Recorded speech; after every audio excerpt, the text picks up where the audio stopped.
Hello students, welcome back. I'm here with a new topic, Newton's first law of motion, which belongs to the chapter Force and Laws of Motion of Physics 9th class. Now let's start. Now firstly, what is Newton's first law of motion? Newton was a scientist, was a great scientist, and he gives three laws of motion, out of which first law of motion states that if an object is at rest, will remain at rest, or an object is in moving, it will keep moving until or unless an external force is applied on it. For example, अगर कोई object move कर रहा है, कोई भी object move कर रहा है तो वो मूव करता ही रहेगा जब तक कि उस पर कोई एक्सटर्नल फोर्स ना लगे. कोई ऑब्जेक्ट एक जगह रुका हुआ है तो वो रुका ही रहेगा जब तक कि उस पर कोई एक्सटर्नल फोर्स ना लगे. जैसे कि क्रिकेट बॉल, जब उसको बैट्समैन हिट करता है तो ग्राउंड पर रोल करते हुए जाती है और कुछ दूर जाने के बाद वो रुक जाती है. अगर क्या हो, वहाँ पर कोई भी फोर्स काम ना करे, जैसे फ्रिक्शनल फोर्स, एयर रेसिस्टेंस, कोई भी फोर्स काम ना करे, तो क्या वो बॉल रुकेगी?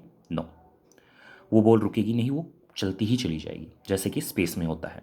स्पेस के अंदर कोई भी सेलेस्टियल बॉडी है, अगर उसके ऊपर ग्रेविटेशनल फोर्स कोई भी काम नहीं कर रहा और वो एक डायरेक्शन में मूव करना शुरू कर दे तो वो मूव करती रहती है. बिकॉज ना तो स्पेस के अंदर एयर है जो उस ऑब्जेक्ट के ऊपर फोर्स लगाए, फ्रिक्शनल फोर्स लगाए, ना कोई दूसरा फोर्स है वहाँ पर लाइक ग्रेविटेशनल फोर्स. इसलिए वो सेलेस्टियल बॉडी, वो कोई भी ऑब्जेक्ट है, चाहे चट्टान है, चाहे वो सैटेलाइट है, वो मूव करता रहता है. दूसरा हम कह सकते हैं, कोई भी ऑब्जेक्ट अगर एक जगह रुका हुआ है, जैसे मान लीजिए ये पेन ही है, ये मूव नहीं करेगा, तब तक मूव नहीं करेगा जब तक कि इस पर कोई एक्सटर्नल मीन बाहरी फोर्स ना लगे. हम जब तक इस पर कोई फोर्स नहीं लगाएंगे, कोई भी फोर्स इसके ऊपर काम नहीं करेगा, ये मूव नहीं करेगा. This is first law of motion. और ये फर्स्ट लॉ ऑफ मोशन ही हमें एक नई टर्म देता है, दैट इज इनर्शिया.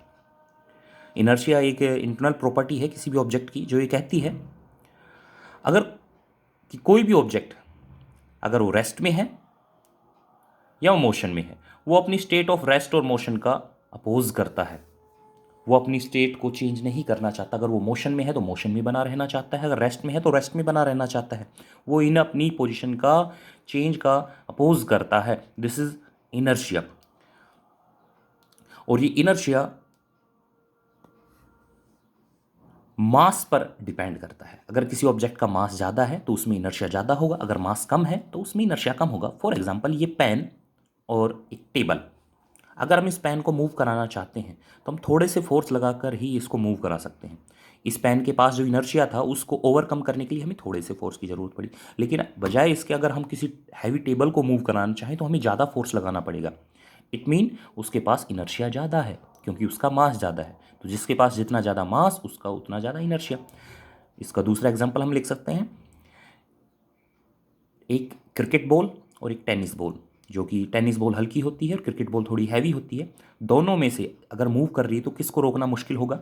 जाहिर सी बात है, क्रिकेट बॉल को रोकना मुश्किल होगा, क्योंकि क्रिकेट बॉल का मास ज़्यादा होता है तो उसके पास इनर्शिया ज़्यादा होगा. और एक टेनिस बॉल जिसका मास कम होता है तो उसका इनर्शिया कम होता है, जिसकी वजह से उसको आसानी से रोका जा सकता है. अब टाइप्स ऑफ इनर्शिया की बात करें तो इनर्शिया दो टाइप का होता है, इनर्शिया ऑफ रेस्ट और इनर्शिया ऑफ मोशन. हम वैसे तो इसके बारे में अब डिस्कस कर ही चुके हैं, अभी अभी जो एग्जांपल दिए हैं.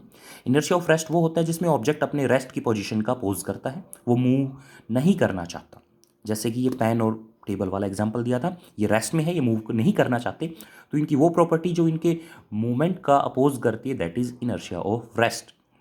एंड इनर्शिया ऑफ मोशन, जैसे कि क्रिकेट बॉल और टेनिस बॉल है, दोनों मूव कर रहे हैं और उनको हम रोकना चाहते हैं, तो अपने रुकने का वो अपोज करते हैं, तो उनकी ये प्रॉपर्टी कहलाती है इनर्शिया ऑफ मोशन.